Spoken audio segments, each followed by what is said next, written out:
2వ అధ్యాయం 2వ వచనంలో ఉన్న 4 మాటలు జ్ఞాపకం చేస్తున్నా.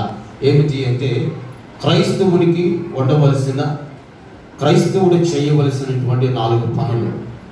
4 పనులు ఏమిటి అంటే ఆ 2వ వచనంలో 4 మాటలు వ్రాయబడి ఉన్నాయి. ఆ 2వ వచనంలో 4 మాటలు ఏమిటి అంటే విజ్ఞాపనలు, ప్రార్థనలు, యాచనలు, కృతజ్ఞతాస్తుతులు. నెంబర్ 1 ప్రార్థన, 2వది విజ్ఞాపన, 3వది యాచన, 4వది కృతజ్ఞతాస్తుతి. ప్రార్థన అనగా నా వైపు చూడండి, అయిపోయింది. ప్రార్థన అనగా మనకు మనం చేసుకునేది, మన బాబు నిమిత్తము చేసుకునేది, కుటుంబ నిమిత్తము చేసుకునేది, భవిష్యత్తు నిమిత్తము చేసుకునేది, లేదా బిడ్డల నిమిత్తము చేసుకునేది, మనలో ఉన్న బలహీనతల నిమిత్తము చేసుకునేది ప్రార్థన. 2వది విజ్ఞాపన. విజ్ఞాపన అంటే ఇతరుల నిమిత్తము ప్రార్థన చేసే దానిని ఏమంటారంటే విజ్ఞాపన అని అంటారు. మార్పు లేని వారి కొరకు పలానా వ్యక్తి బలహీనుడై ఉన్నాడు ప్రభువా, ఆ వ్యక్తిని ఏం చేయాలి? స్వస్థపరచాలి. ఆ వ్యక్తి నిమిత్తము ప్రార్థన చేసేది, పొరుగు వారి నిమిత్తము ప్రార్థించేది, దానిని ఏమంటారంటే విజ్ఞాపన అని అంటారు. నెంబర్ 3 యాచనలు. యాచనలు, యాచన అనగా అర్థం ఏమిటంటే బ్రతుములాడుకొనుట. దేవుని సన్నిధిలో మనలో ఉన్న సంకటములు కానీ, మనలో ఉన్న అవరోధాలు కానీ, మనలో ఉన్న ఇక్కట్లు కానీ, మనలో ఉన్న బంధకాలు, బలహీనతలు కానీ, ఇవన్నీ కూడా తొలగింపబడుటకు, ఇవన్నిటి నుండి కూడా మనం దూరపరచబడడానికి దేవాది దేవుని పాదాల చెంత మనం సాగిలపడి మనం ఏం చేయాలంట? బ్రతిమలాడుకోవాలి. లాస్ట్ అండ్ లేస్ట్ 4th కృతజ్ఞతాస్తుతి. మన జీవితంలో జరిగింపబడిన ప్రతి కార్యములకు మనం ఏం చెల్లించాలి? కృతజ్ఞతాస్తుతులు చెల్లించాలి. మనం ఎందుకు కృతజ్ఞతాస్తుతులు చెల్లించాలి? ఎప్పుడు కృతజ్ఞతాస్తుతులు చెల్లించాలి అంటే మానక, సమయమనక, అసమయమనక నిత్యము కూడా దేవునికి కృతజ్ఞతాస్తుతులు చెల్లించాలి. ఎందుకు దేవునికి కృతజ్ఞతాస్తుతులు చెల్లించాలండి అని అంటే అసలు మనం బ్రతికి ఉన్నందుకే దేవునికి మనం ఏం చెల్లించాలి? కృతజ్ఞతాస్తుతులు చెల్లించాలి. నా జీవితంలో ఏ కార్యం జరగలేదే, నా జీవితంలో ఏ మేలు జరగలేదే, ఎందుకు నేను కృతజ్ఞతాస్తుతులు చెల్లించాలి అని మనం అనుకోవచ్చు. లేదో మనకు తెలియకుండా మన జీవితంలో అనేకమైన అద్భుతమైన కార్యాలు జరుగుతున్నాయి. అందుని బట్టి మనం బ్రతికి ఉన్న స్థితిని బట్టి దేవునికి ఏం చెల్లించాలి? కృతజ్ఞతాస్తుతులు చెల్లించాలి. మరొక విషయం ఏమిటంటే 10 నెలలు 2020 సంవత్సరం 10 నెలలు ఆశ్చర్యకరముగా ఏమైపోయావి? దొరికిపోయాయి, వెళ్ళిపోయాయి. ఈ రోజు ఒక నూతనమైన దినములను అడుగు పెట్టాం. ఇది ఎన్నవ నెల అంటే 11వ నెల మొదటి దినం, 1వ తారీఖు. ఈ 10 నెలలు కూడా ఏ అపాయము కానీ, ఏ అంధకారము కానీ, ఏ వైరస్ కానీ, ఏ బలహీనత కానీ మనల్ని సమీపించక ఆశ్చర్యకరుడని యేసయ్య ఆశ్చర్యకరముగా మన ముందుకు ఏం చేశాడో నడిపించాడు. అందుని బట్టి మనం 2 చేతుల దేవుని వైపు చాపి దేవుని స్తుతించు, చప్పట్లు కొడుతూ దేవుని నామాన్ని మహిమపరచాలి. హల్లెలూయా, హల్లెలూయా, హల్లెలూయా, హల్లెలూయా, హల్లెలూయా, హల్లెలూయా, హల్లెలూయా. దేవుని వాక్యంలోకి మనం వెళ్దాం. కొంత సమయం, కొన్ని నిమిషాలు, 9:15 సమయం అవుతుంది కావస్తుంది కనుక కొంత సమయం. ఈ రోజున ప్రభురాత్రి భోజనం అనే కార్యక్రమం ఉంది కనుక ఆలస్యం అవుతుంది కనుక కొంత సమయం దేవుని వాక్యాన్ని జ్ఞాపకం చేసుకుని ఈ స్థలం నుండి మనము సెలవు తీసుకుందాం. 1 యోహాను రాసిన పత్రిక 3వ అధ్యాయం, 1 యోహాను రాసిన పత్రిక 3వ అధ్యాయం 6వ వచనాన్ని మనము చదువుదాం. 6వ వచనాన్ని చదువుదాం. ఆయన యందు నిలిచిండు వాడెవడును పాపము చేయడు, పాపము చేయువాడెవడును ఆయనను చూడను లేదు, ఎరుగను లేదు. దేవునికి స్తోత్రం. హల్లెలూయా, హల్లెలూయా. అందరూ దేవుని స్తుతించుదాం. దేవునికి స్తోత్రం. హల్లెలూయా. ఆయన రక్తము, ఆయన శరీరమును స్వీకరించడానికి మనం ఏమై ఉండాలి అని ఈ రోజున ఈ ఉదయకాల సమయమందు పరిశుద్ధాత్ముడు మనకు తెలియజేస్తున్నాడు అని అంటే పాపము లేని వారముగా ఆయన ఎదుట మనము నిలిచి ఉండాలి. ఎవరిలో పాపం ఉంది? అసలు పాపం అనేది ఎక్కడ ఉంది, ఏ స్థలంలో ఉంది? ఒక్కమారు మనం ఆలోచన చేద్దాం. అయితే దానిని ఆలోచన చేయకముందు ఈ వచనాన్ని మనం ఆలోచన చేద్దాం. ఏమంటాడు? ఆయన యందు నిలిచి ఉండి వాడు ఎవడనో ఏం చేయడట? పాపము చేయడట. మనమందరం ఎవరి యందు నిలిచి ఉన్నాం? మాట్లాడదాం. మనమందరం ఎవరి యందు నిలిచి ఉన్నాం? దేవుని యందు నిలిచి ఉన్నాం. దేవుని యందు నిలిచినటువంటి మనలో ఏముండకూడదు? పాపం ఉండకూడదు. దేవుని యందు నిలిచి ఉన్న మనలో ఏముండకూడదు? అంధకారం అనేది ఉండకూడదు, చీకటి అనేది ఉండకూడదు. పాపం అంటే ఏమిటి? 3వ అధ్యాయం. అదే 3వ అధ్యాయంలో మనం చదువునప్పుడు 4వ వచనాన్ని చూద్దాం. అగ్రంచడు ఆజ్ఞ అతిక్రమమే ఏం చచ్చ? పాపము. ఆజ్ఞ అతిక్రమం అంటే మాట వినకపోవడం. ఎవరి మాట వినకపోవడం? దేవుని మాట వినకపోవడం ఏమిటంటే అది పాపం. మరి ఈ రోజున ఎవరు పరిశుద్ధులు? ఎవరు పరిశుద్ధులుగా జీవిస్తున్నారు? ఎవరు పరిశుద్ధులుగా జీవిస్తున్నారు? ఎవరు పవిత్రులుగా జీవిస్తున్నారు? ఈ రోజున వాక్యాన్ని మనం మాట్లాడుకుందాం. ఈ స్థలంలో నిలబడినప్పుడు నేను ఎవరి గురించి చెప్పడం లేదు. ఎవరి గురించి కూర్చొని మీరు ఎవరి గురించి కూడా చెప్పడం లేదు. జాగ్రత్తగా గమనించాను. వాక్యాన్ని మాత్రమే చెప్తున్నాను. పోయిన వారం ఎవరి గురించి చెప్పానా? లేదు కదా? చెప్పానా? లేదు. ఎవరి గురించి నాకు తెలుసు. ఎందుకంటే నా దగ్గర పక్క వీడియో ఉంది. నాకు తెలిసిన తర్వాత వీడియో నా వాక్యం నేను ఆలకించిన మొత్తం 1 నుంచి చివరి వరకు. నేను ఎక్కడి నుంచి ఎవరి గురించి కూడా చెప్పలేదు. ఇలాంటి ఎంతైనా తీపిస్తున్నాను. ఏంటది? ఆ వీడియో కనుక ఎవరి గురించి చెప్పడం లేదు. పాపం. మనం పరిశుద్ధులుగా ఉండాలి. దేవుని యొక్క మనం ఎలా ఉండాలి? పరిశుద్ధులుగా ఉండాలి. దేవుడు కోరుకున్నది అదే. మనం ఎలా ఉండాలి? పరిశుద్ధులుగా ఉండాలి. 10:30కి అవుతుంది చర్చ్. ఎన్ని గంటలకు అవుతుంది? అటండి. ఎన్ని గంటలకు అవుతుంది? 10:30కి. అంతేనా? అంతేనా? ఇంకా ముందు అయిపోతుందా? ఇంకా ముందు అయిపోతుందని కంప్లైంట్ ఇచ్చారట. ఎవరు ఇచ్చారు మరి తెలియదు కానీ మహానుభావులు. ఎన్ని గంటలకు అవుతుంది చర్చ్? 10:30కి అవుతుంది. కానీ ఒక్కొక్కసారి 11 కూడా అవుతుంది. ముందు ఎలాగైపోతుంది చర్చ్?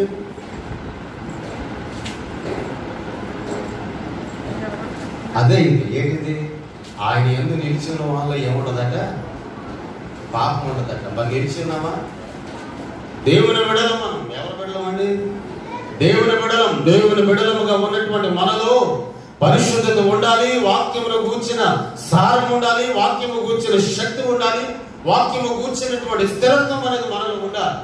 ఇవేమీ మనలో లేకపోతే తన జీవితం ఏమై ఉంటుందంటే విచ్చలవిడితనముగా ఉంటుంది. మనం చదివిన 34వ కీర్తన 36వ కీర్తన చదువుకున్నాం. 36వ కీర్తన అక్కడ అంటాడు కదా, వాడు కాలి నడతలో నడుచుచూ ఉన్నట్టు. కాలి నడత అంటే దేవునికి విరోధమైన నడక. వాక్యానికి సంబంధించిన నడత కాదు, వాక్యానికి విరుద్ధమైన నడక. ఒక మనుషుడు లేక తండ్రి తన కుమారుడికి చెప్పాడు, ఇలాగ నడువు అని అంచాడు. ఇలాగ నడువు అని చెప్పినప్పుడు తండ్రి మాట వింటే, తండ్రి వాక్కు ఆలకిస్తే ఆ మనుషుడు నిత్యము సంతోషించగలుగుతాడు. ఆ మార్గంలో నడవగలుగుతాడు. తండ్రి మాట వెనక తండ్రి చెప్పిన మాట విడిచిపెట్టి తండ్రి చెప్పినట్లుగా నడుస్తున్నాను అని అనుకుంటూ అతడు వ్యతిరేకముగా నడిస్తే అది ఎవరికి నష్టం అంటే తండ్రికి నష్టము కాదు, కానీ నడిచిన కుమారునికి చాలా నష్టం. ఈ రోజున మనం ఎవరమండి అంటే ఆయన బిడ్డలం, ఆయన కుమారులం, ఆయన కుమార్తెలం. ఆయన బిడ్డలముగా ఉన్నటువంటి మానవులమైన మన జీవితాల్లో ఏముంది? ఆయన యందు నిలిచి ఉన్నవాడు, ఆయన యందు నిలిచి ఉన్నవాడు ఎవడనో కూడా ఏమి చేయడట? పాపము చేయడు. ఎందుకు పాపము చేయడు? ఆయన ఎవరు? ఆయన అంటే ఎవరు? నజరేయుడైన ఆయన ఎలాంటి వాడు? దేవుని వాక్యంలో 5వ వచనంలో అంటే పాపమును తీసివేసుడకై ఆయన ప్రత్యక్షం ఆయనని మీకు తెలియను, ఆయన యందు పాపమేమేయో లేదు. మనుషుల్లో ఉంది పాపం. గత వారం జ్ఞాపకం చేసుకున్నాం. 130వ కీర్తనలో అంటాడు, ఆయన దోషములను కనిపెట్టి చూస్తే ప్రభువా ఎవరు నిలవగలడు? ఎవరు నిలవగలరండి? ఒకటి లిఖించడం చూస్తే ఎవరు నిలవగలరు? ఎవరైనా నిలవగలరా? భర్త చేసే ప్రతిదీ కూడా భార్యకు తెలియదు. అవునా కదా? అవును, కనపడదు. భార్య చేసేది ప్రతిదీ కూడా భర్తకు కనబడదు. భర్త ఆలోచించే ఆలోచనలన్నీ కూడా భార్యకు తెలియవు. భార్య ఆలోచించే ఆలోచనలు ఎవరికి తెలియవో భర్తకు తెలియదు. బిడ్డలు ఆలోచించే ఆలోచనలు తల్లిదండ్రులకు ఎవరికని తెలియవు. కానీ సర్వలోకమును సృష్టించిన సృష్టికర్త అయిన, లోకమును పరిపాలించే చక్రవర్తి అయిన యేసుక్రీస్తు ప్రభుల వారికి సమస్తమును తెలుసు. కనుక ఈ రోజున ఆయన రక్తం, ఆయన శరీరాన్ని స్వీకరించాలంటే ఎలా పడితే అలాగ మనం వచ్చి, ఎలా పడితే అలాగ స్వీకరించి, ఎలా పడితే ఏ మనసుతో పడితే ఆ మనసుతో, ఏ ఆలోచనతో పడితే ఆ ఆలోచనతో, ఏ చేతులతో పడితే ఆ చేతులతో దాన్ని స్వీకరించడానికి మనం అనుకూలమో కాదు. ఒకవేళ మీ మనసు సరిగా లేకపోతే, మీ ఆలోచన సరిగా లేకపోతే, వినండి జాగ్రత్తగా, మీ ఆలోచన సరిగా లేకపోతే, మీలో రకరకాలైన కోరికలు ఉంటే, దేవునికి విరుద్ధమైన సాంగత్యం కానీ సహవాసం కానీ ఒకవేళ నీవు చేస్తూ ఉంటే, ప్రస్తుత దినాలలో నువ్వు చేస్తూ ఉంటే, దేవునికి అవమానం కలిగించే మాటలు ఒకవేళ నువ్వు మాట్లాడుతూ ఉంటే, దేవుని దృష్టికి విరోధముగా, విచ్చలవిడితనముగా ఒకవేళ నువ్వు నడుచుతూ ఉంటే, తిరుగుతూ ఉంటే, ఈ దినమున ఆయన రక్తమును, శరీరాన్ని స్వీకరించడానికి నీకు అర్హత లేదు. ఒకవేళ వాటిని నీవు సమీపించాలి అంటే ఈ దినమున మోకరిల్లి దేవుని ఎదుట పశ్చాత్తాపపడాలి. మొదటి పశ్చాత్తాపపడినప్పుడే ఆయన యందు నిలిచి ఉన్న నీలో ఏమి కనబడదో, పాపము కనబడదు, మచ్చ కనబడదు. ఆయనకి మనలో ఏ విధమైన ముడత అనేది కనబడదండి. మనలో ఏ విధమైన డాగు ఆయనకి కనబడదు. దానికి కారణం ఆయన ఎదుట మోకరులు ఏం చేస్తామో పశ్చాత్తాపపడ్డాం, విడిచిపెట్టాం ప్రతి దానిని. అలాగన మనలో ఉన్నటువంటి తుచ్చమైన ప్రతి దానిని, నీతిని దూరం చేసే ప్రతి దానిని, భక్తిని దూరం చేసే ప్రతి దానిని, దేవునికి భయపడే, దేవునికి లోపడే ప్రతి దానిని, మన నుండి దూరం చేసే ప్రతి దానిని యేసయ్య నామములో మనం ఏం చేయాలి? విడిచిపెట్టాలి. వాక్యం మనం బ్రతికించుటకు, వాక్యం మనం స్థిరపరచబడటకు, వాక్యము ద్వారా మనలో ఉన్నటువంటి లోపాలన్నీ కూడా ఎత్తి చూపితే, ఆ లోపములన్నింటినీ కూడా సవరించుకోవడానికే పరిశుద్ధమైన ఈ దేవుని వాక్యాన్ని పరమాత్ముడిని యేసయ్య మనకి ఇచ్చాడు. వాక్యం అనగా ఎప్పుడు కూడా మనము ఒకే యాంగిల్లో ఆలోచించకూడదు. మనకున్న యాంగిల్ ఏంటంటే, అన్నం జావ అయిపోతే, అన్నం ఏమైపోతే జావ అయిపోతే రైట్,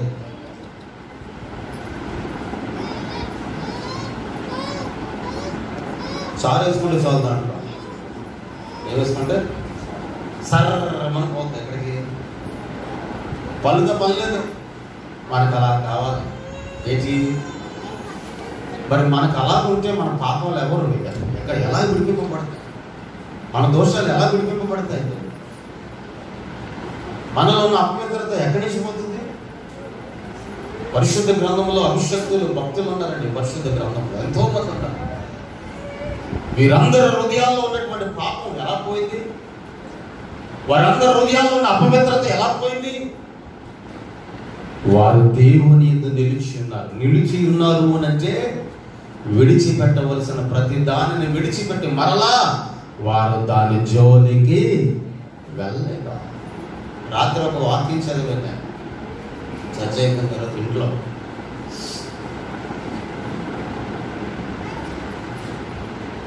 వాక్యంలో ఏముందంటే, కక్కిన తర్వాత కుక్క మరలా వాంతికి తీసుకొచ్చి మరలా కుర్చీలో కూర్చోబెట్టిన తర్వాత మరలా పంది ఎక్కడికి వెళ్తుందంటే వరదలోకి. పత్రికల్లో రాయబడింది వాక్యం.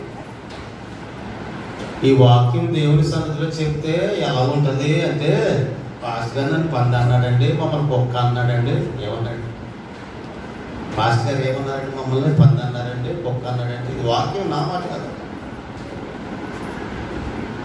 నా మట్టుకు నేను బైబిల్ తయారు చేసుకుని, నా మట్టుకు నేను వాక్యం రాసుకుని రాలేదు. పరిశుద్ధ గ్రంథము నా మాటలో చేరుతుంది. అందుకనే ఆయన యందు మనం నిలిచి ఉంటే మన యందు ఆయన మాటలో నిలిచి, అవి నిలిచి ఉండాలంటే ఆయన మాటలో ఆయన దృష్టికి పాపము లేని వారముగా ఉండాలి. ఏమి లేని వారముగా ఉండాలి? పాపము లేని వారముగా ఉండాలి. చూడండి, దేవుని వాక్యంలోనికి వెళ్దాం. కొంత సమయం, కొద్ది నిమిషాలు ఈ రోజున సమయం, ఆ ప్రభురాత్రి భోజనం అనే కార్యక్రమానికి సమయాన్ని మనం అప్పగిద్దాం. కొద్ది సమయం, కొన్ని నిమిషాలు మన జీవితం ఎలా ఉంది, మన బ్రతుకు ఎలా ఉంది, ప్రభురాత్రి భోజనం స్వీకరించబోయే ముందు అసలు మనం ఎలా ఉన్నాం, సంఘంలో కూడుతున్న మనం ఎలా ఉన్నాం, సంఘంలో కూడుతున్నటువంటి మనలో ఏ భేదాలు ఉన్నాయి, సంఘంలో కూడుతూ ఉన్నటువంటి మనలో ఏ ఆలోచనలు ఉన్నాయి, ఒక్క మారు దేవుని వాక్యం ద్వారా కొంత సమయము మనం ఆలోచన చేద్దాము. రోమా పత్రిక 5వ అధ్యాయం, రోమా పత్రిక 5వ అధ్యాయం 21వ వచనాన్ని మనం చదువుదాం. రోమా పత్రిక 5వ అధ్యాయం 21వ వచనాన్ని చదువుదాం. ఆయనను పాపము మరణమును ఆధారము చేసుకొని ఎలాగూ ఏలునో. దేవునికి స్తోత్రం. అందరూ దేవుని స్తుతిద్దాం. దేవునికి స్తోత్రం. హల్లెలూయా. పాపం దేనిని ఆధారం చేసుకున్నదచ్చా? మరణమును ఆధారం చేసుకుంది. దేనికి ఆధారం చేసుకుంది అంటే పాపము వలన వచ్చు జీతము ఏమిటంట? మరణం. మాట్లాడదాం. పాపము వలన వచ్చే జీతం ఏమిటండి? మరణం. అలాగున పాపం దేన్ని ఆధారం చేసుకుందంటే మరణమును ఆధారం చేసుకుంది. ఈ పాపం మరణమును ఆధారం చేసుకుని ఈ సర్వలోకములో ఉన్నటువంటి ప్రతి మనిషిని కూడా ఈ పాపం ఏం చేస్తుందంటే, ఈ మరణం ఏం చేస్తుంది? పరిపాలన చేస్తుంది. ఏం చేస్తుంది? పరిపాలన చేస్తుంది. మనుషులను పరిపాలించేవారు నాయకులు ఉన్నారు, మనుషులను పరిపాలించేవారు అధికారులు ఉన్నారు. మనలను పరిపాలించేవాడు కూడా ఎవరున్నారు? నజరేయుడైన యేసయ్య ఉన్నారు. ఇవన్నీ కూడా మనకు తెలుసు. పాపం ఎక్కడ ఉంది? పాపం ఏ స్థలంలో ఉంది? పాపము లేని చోటు ఏదైనా ఉందా? పాపము లేని ప్రాంతం ఏదైనా ఉందా? పాములు లేని దేశాలు ఉన్నాయి. ఏం లేని దేశాలు? పాములు లేని దేశాలు, దోమలు లేని దేశాలు ఉన్నాయి. ఏ దేశాలు ఉన్నాయండి? దోమలు లేని దేశాలు. ఇలా చూసుకుంటే రకరకాలైన కీచకాలు దేవుడు సృష్టించిన సృష్టిలో తయారు చేసినవి జంతువులు లేని దేశాలు చాలా దేశాలు ఉన్నాయి. కానీ పాపము లేని దేశం అంటూ ఎక్కడా కూడా లేదు. పాపము లేని దేశం అంటూ కూడా ఎక్కడా లేదు. ఎందుకంటే వాక్యం సెలవిస్తుంది క్లియర్గా, అందరూ పాపం చేసే దేవుడు అనే గురించి మహిమ పొందుకున్నారు. అందరూ పాపం చేసి దేవుడు అనుగ్రహించిన మహిమ ఏం చేయలేకపోతున్నారట? పొందుకోలేకపోతున్నారట. ఈ రోజున బోధ ఎందుకు వద్దాం? వాక్యం ఎందుకు వద్దాం? నిన్ను, నన్ను, మనలను పరిపాలన చేస్తుంది ఏంటి? పాపమా లేక దేవుని వాక్యమా? మనం ఏ అధికారం కింద ఉన్నా, ఏ బానిసత్వ బ్రతుకును మనం బ్రతుకుతున్నా? మన పితరులైన ఇశ్రాయేలు ప్రజల గురించి మనం ఆలోచించినప్పుడు మోషేతో దేవుడైన యెహోవా అంటాడు, మోషే 3వ అధ్యాయం లేక 4వ అధ్యాయం నిర్గమకాండంలో ఐగుప్తు దేశంలోకి వెళ్ళి బానిసత్వ బ్రతుకుతూ ఇశ్రాయేలు ప్రజలను నువ్వేం చేయాలి? విడిపించాలి. ఏ బానిసత్వ బ్రతుకులో వారు ఉన్నారు? పాపం అనే బానిసత్వ బ్రతుకును వారు బ్రతుకుతూ ఉన్నారు. వారిలో సమాధానం లేదు, వారిలో సంతోషం లేదు, వారిలో ఆనందం లేదు. వారు చక్కగా నిలిచుటకు, జీవించుటకు సంపూర్ణమైనటువంటి మనస్సు అనేది వారిలో లేదు. ప్రతి దినం, ప్రతి క్షణం ఎన్నో అవమానాలు, ఎన్నో బాధలు, ఎన్నో సమస్యలు, ఎన్నో ఆటంకాలు, ఎన్నో ఒడిదుడుకులు. ఎంతో మంది స్థిరమైనటువంటి ఆనందం లేక ఈ భూమిని విడిచిపెట్టిపోయారు. అటువంటి బానిసత్వ బ్రతుకుతూ ఉన్న వారి యొద్దకు నువ్వు పోయి వారిని ఏం చేయాలి? విడిపించాలి. వారిని అక్కడ నుండి ఒక శ్రేష్టమైన స్థలానికి తీసుకుని రావాలి అని మోషేకు దేవుడు ఆయన స్వరము ద్వారా ఆజ్ఞ ఇచ్చాడు. మరి మోషే వెళ్ళాడు. మోషే వెళ్ళి ఆ స్థలము నుండి వారిని విడిపించుటకు కొన్ని సంవత్సరాలు పట్టింది. ఎన్ని సంవత్సరాలు పట్టింది? కొన్ని సంవత్సరాలు పట్టింది. మరి ఈ రోజున ఉదాహరణకి త్రాగిన వ్యక్తిని మనం చూస్తాం. ఎవరు చూస్తామండి? త్రాగిన వ్యక్తిని. నేను త్రాగుడు మానేశానండి అని మానేశాడు. సంవత్సరం అయింది, 2 సంవత్సరాలు, 10 సంవత్సరాలు మానేశాడు. సిగరెట్ కాల్చేవారు ఉంచారు, లేక బీడీ కాల్చేవారు ఉంచారు, లేక గంజాయి పీల్చేవారు ఉంచారు, లేక వ్యభిచారం చేసేవారు ఉంచారు. మేము మానేస్తామండి అని ఉంచారు. మానేస్తారు. కానీ హృదయంలో, మనసులో మాత్రం ఏ ఆలోచనలు ఉంటాయట? పాపపు ఆలోచనలు ఉంటాయి.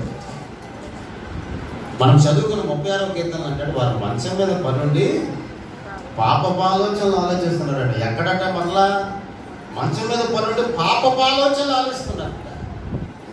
మరి పాపం అనేది ఎక్కడుంది? ఎవరిని పరిపాలన చేస్తుందంటే మనల్ని పరిపాలన చేస్తుంది. పాపం అనే పరిపాలన కింద మనం మగ్గిపోతూ ఉంటే ఆ పాపం అనే పరిపాలన కింద ఉన్న ప్రతి ఒక్కరికి కూడా ఏమి సంభవిస్తుందంటే మరణం అనేది సంభవిస్తుంది. పాపము వలన వచ్చి జీతం మరణం. ఆ మరణం నుండి మనం తప్పించబడాలి. ఆ దౌర్భాగ్యమైనటువంటి స్థితి నుండి మనం తప్పించబడాలి. ఆ హేయమైనటువంటి దుస్థితి నుండి మనం తప్పించబడాలి. మరి అందరము కూడా ఎవరమంటే రక్షింపబడిన క్రైస్తవ జనాంగం. కూర్చోండి కూర్చోండి.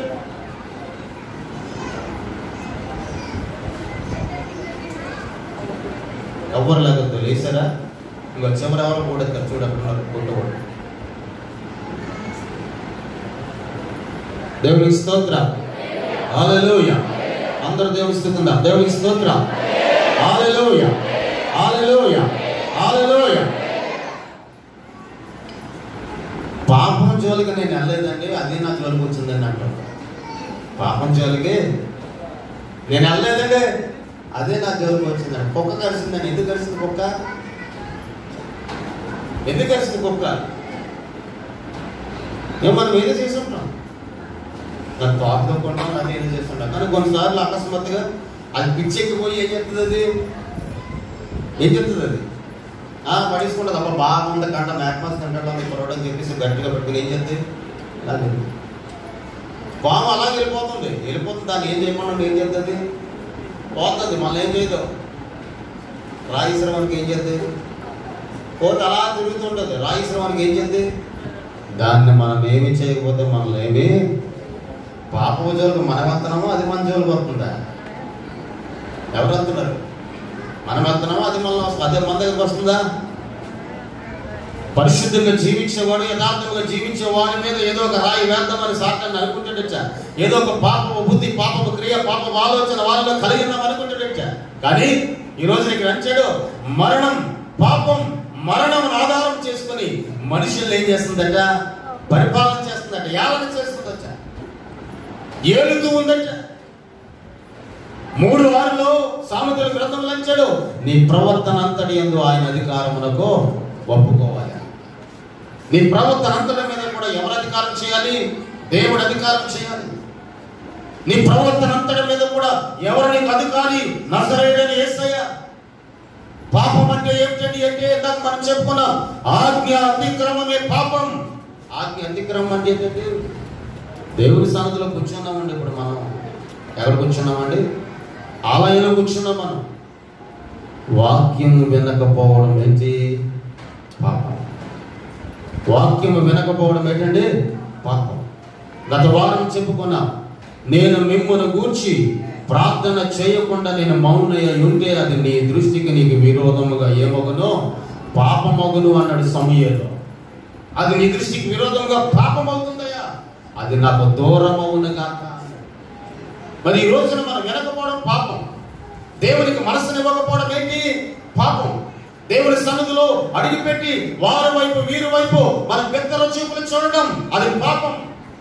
దేవుని మందిరంలో కూర్చున్న మనలో ఈ ఆలోచనలన్నీ కూడా పాపం అనే అధికారంలో మనం అప్పగించి పరిశుద్ధంగా అగపడినది దేవుని సన్నిధిలో కూర్చుంటే అది దేవుని దృష్టికి పాపం.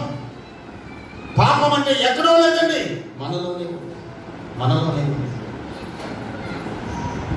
ఎవరైనా మనల్ని పిలిచినప్పుడు చాలా శుభ్రంగా వెళ్తామండి. ఎలా వెళ్తామండి? చాలా శుభ్రంగా వెళ్తాం. ఇప్పుడు ఆరాధన, ఇది ఆదివారం ఆరాధన. ఉదాహరణకి నేను ఉన్నాను, ఆదివారం ఆరాధన మంచిగా షర్ట్ వేసుకుని ప్యాంట్ వేసుకుని వస్తాను. అదే బయట ఎవరిని వెళ్తే ఎలాగెళ్తాం? బైబిల్ డైరీ పెట్టుకుని వస్తాను నేను, అంతే సింపుల్గా. మొన్న వీళ్ళు పిలిచారు, వెళ్ళాను బుధవారం పదం తమ్ముడు వచ్చాడు, రాత్రి తమ్ముడు వచ్చాడు. బయట ఎవరిని వెళ్తే ఎలాగెళ్తాం మనం? నేను ఎలా వెళ్ళాను? ఒక బ్యాగ్ పట్టుకుని, ఏ బ్యాగ్ అది? ల్యాప్టాప్ బ్యాగ్ పట్టుకుని దాంట్లో బైబిల్ పెట్టుకుని మాస్క్, మంచి మాస్క్ ఎలా పడితే ఎలా బయటకు వెళ్ళేటప్పుడు ఎలా వెళ్తాం మనం?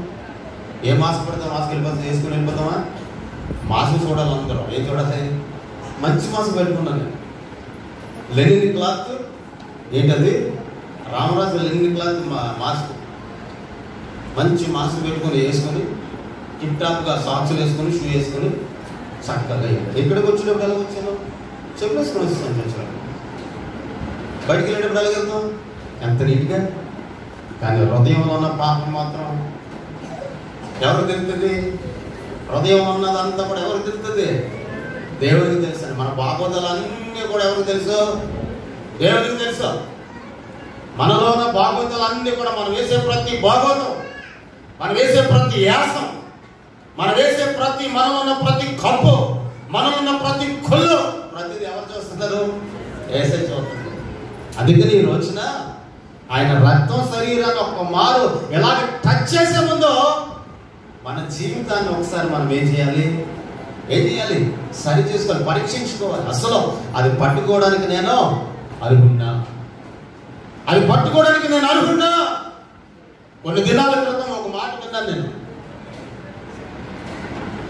సాధారణంగా ఇది ఏంటంటే అక్కడ వంటల్లో భోజనాలు వడ్డించేటప్పుడు అవుతుంటాయి ఈ మాటలు.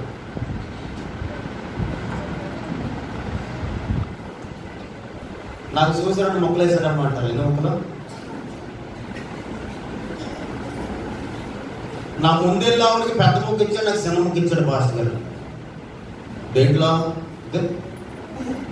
చేతి కొంత అంతే నేను చూసేవాళ్ళు మొక్కలు చూసాను. నా ముందెళ్ళావుడికి ఏ మొక్క పెద్ద ముక్క అంటే పెద్ద పాపలు ఉన్న పేపలన్నీ పోతాయి, చిన్న మొక్క తండ్రి కనుక కొన్ని ఏమైనా ఉండిపోతాయి కదాగా.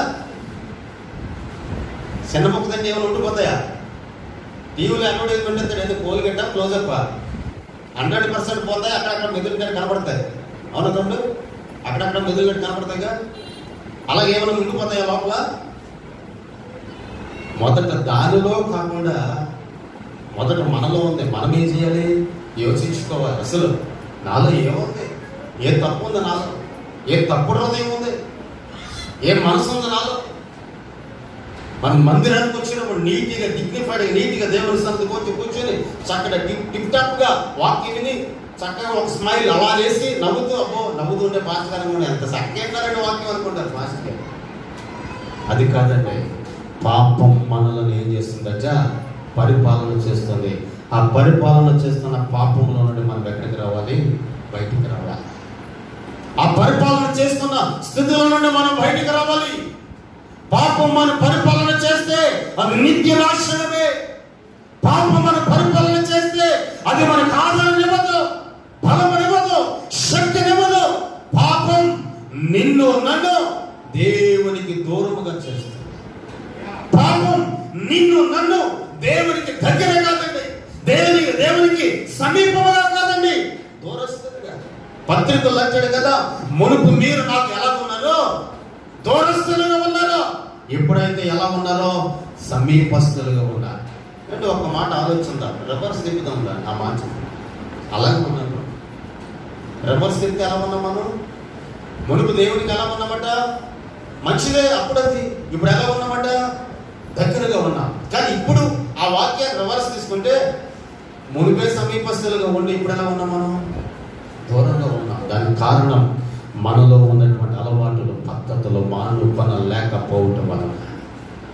నీ నోటి నుండి వస్తున్న మాట పాపం, నీ నోటి నుండి వస్తున్న అబద్ధం పాపం, నీ నోటి నుండి వస్తున్న కాని మాటలవి పాపం, నీ నోటి నుండి వస్తున్న ఒకను కూర్చుని నువ్వు మాట్లాడుకుంటున్నావే ఆ మాటలు పాపం, ఒకను కూర్చి చెడుగా నువ్వు మాట్లాడుతున్నావే ఆ మాటల పాపం, ఒకను కూర్చి చెడుగా నీవు ఉద్దేశించున్నావే ఆ మాటల పాపం, ఒకరు కూర్చి చెడుగా ఒకరిపై నిందలు వేయటకు నీ ఆలోచన కలిగి కూర్చొనిచున్నావే ఆ మాటల పాపం.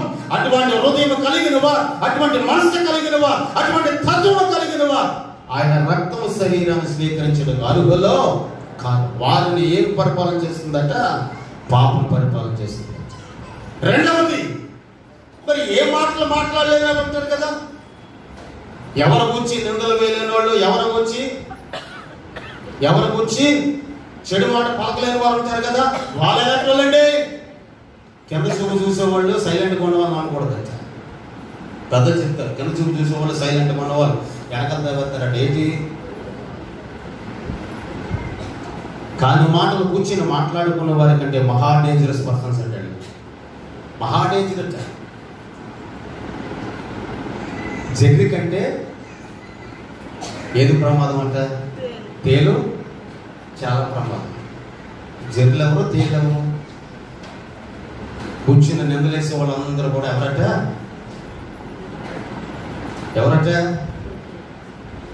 ఇవి కనబడుతూ ఉంటాయి, కానీ ఏమి మాట్లాడకుండా సైలెంట్గా ఉంటారు. చూడండి, సైలెంట్ కలర్స్ అంటారు వాళ్ళు. వారిని వీరిని ఏం పరిపాలన చేస్తుందంటే పాపం పరిపాలన చేస్తుంది. మా నాయకుడు పలానా నాయకుడు అంటే మన సీఎం గారు వైఎస్ జగన్ గారు అని చెప్పుకుంటాం. ఎమ్మెల్యే ఎవరు? కురసాల కన్నబాబు గారు అని చెప్పుకుంటాం. ఎమ్మెల్యే ద్వారమూడి చంద్రశేఖర్ రెడ్డి అని చెప్పుకుంటాం.